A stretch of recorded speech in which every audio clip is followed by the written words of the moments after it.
ದುರ್ಗಾದೇವಿ ಜಗದಂಬಾ ದೇವಿ ದೇವಿ ಜಗದಂಬಾ ದುರ್ಗಾದೇವಿ ಜಗದಂಬಾ ಮಹಿಷಾಸುರನ ವಧೆ ಮಾಡಿ ಮೈಸೂರಲ್ಲಿ ನೆಲೆಯಾದೆ ಚಾಮುಂಡೇಶ್ವರಿ ನೀನಾದೆ ದೇವಿ ದೇವಿ ಜಗದಂಬಾ ಮೂಕಾಸುರನ ವಧೆ ಮಾಡಿ ಕೊಲ್ಲೂರಲ್ಲಿ ನೆಲೆಯಾದೆ ಮೂಕಾಂಬಿಕೆಯು ನೀನಾದೆ ದೇವಿ ದೇವಿ ಜಗದಂಬಾ ದೇವಿ ದೇವಿ ಜಗದಂಬಾ ದುರ್ಗಾ ದೇವಿ ಜಗದಂಬಾ ದೇವಿ ದೇವಿ ಜಗದಂಬಾ ದುರ್ಗಾ ದೇವಿ ಜಗದಂಬಾ. ನಮಸ್ಕಾರ. ಮನಸ್ಸಿದ್ದಲ್ಲಿ ಮಾರ್ಗ ಅನ್ನುವ ಸೂಕ್ತಿ ಇದೆ.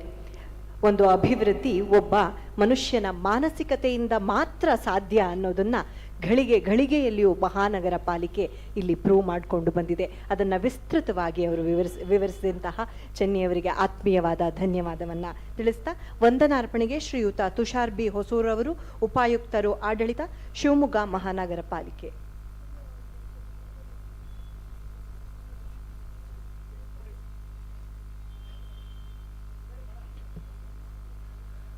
ಈಗ ಈ ಕಾರ್ಯಕ್ರಮದಲ್ಲಿ ಗೌರವಿಸುವಂಥ ಕ್ಷಣ. ಈ ಕಾರ್ಯಕ್ರಮದ ಅಧ್ಯಕ್ಷತೆಯನ್ನು ವಹಿಸಿ ಈ ದಸರಾ ಕಾರ್ಯಕ್ರಮ ಯಶಸ್ವಿಗೆ ಕಾರಣಭೂತರಾಗಿರುವಂಥ ನಿಮ್ಮೆಲ್ಲರ ನೆಚ್ಚಿನ ನಾಯಕರು ಆದಂಥ ಶಾಸಕರೂ ಆದಂಥ ಶ್ರೀಯುತ ಚನ್ನಬಸಪ್ಪನವ್ರಿಗೆ ವೇದಿಕೆಯ ಪರವಾಗಿ ಒಂದು ಗೌರವ ಅರ್ಪಣೆ ದಯಮಾಡಿ ಸ್ವೀಕರಿಸಬೇಕಾಗಿ ತಮ್ಮ ಎಲ್ಲರ ಚಪ್ಪಾಳೆ ಮೂಲಕ ಕೋರ್ತಾ ಇದ್ದೇನೆ.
ತಂದುಕೊಟ್ಟಿದೆ ಎನ್ನುವುದು ಅವರ ಪ್ರತಿಯೊಂದು ನುಡಿಗಳಲ್ಲಿ ನಾವು ಅರ್ಥೈಸಿಕೊಳ್ಳಬಹುದಾಗಿದೆ.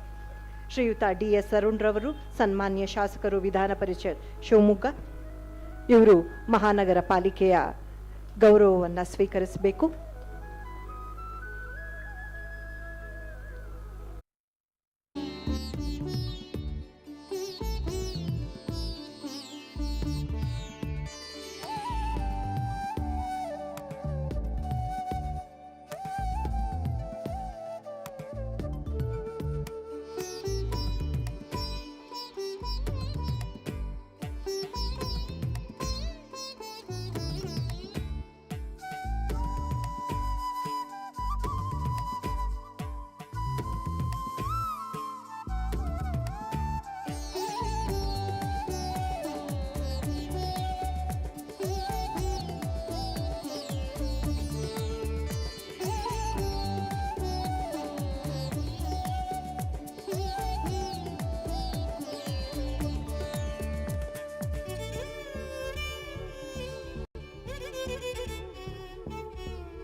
ಶೆಟ್ಟಿ, ಯೋಜನೆಗಳ ಅನುಷ್ಠಾನ ಪ್ರಾಧಿಕಾರ ಶಿವಮೊಗ್ಗ.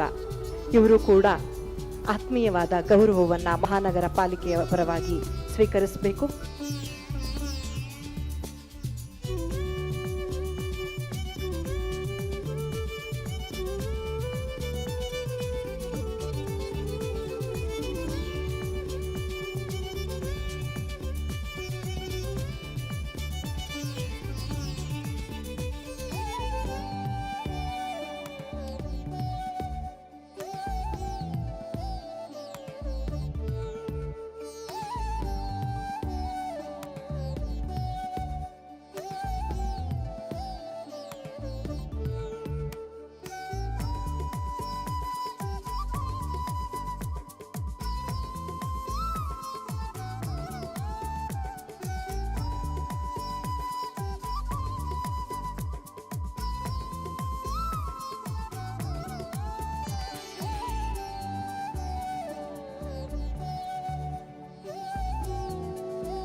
ಇನ್ನು ಈ ದಸರಾ ಹಬ್ಬದ ಆಚರಣೆ ಕುರಿತ ಹೆಚ್ಚಿನ ಮಾಹಿತಿಯನ್ನು ತಿಳಿಯೋಣ ನಮ್ಮ ವಾಹಿನಿಯ ಪ್ರಧಾನ ಸಂಪಾದಕರಾದ ಹೊನ್ನಾಳಿ ಚಂದ್ರಶೇಖರ್ ಅವರಿಂದ.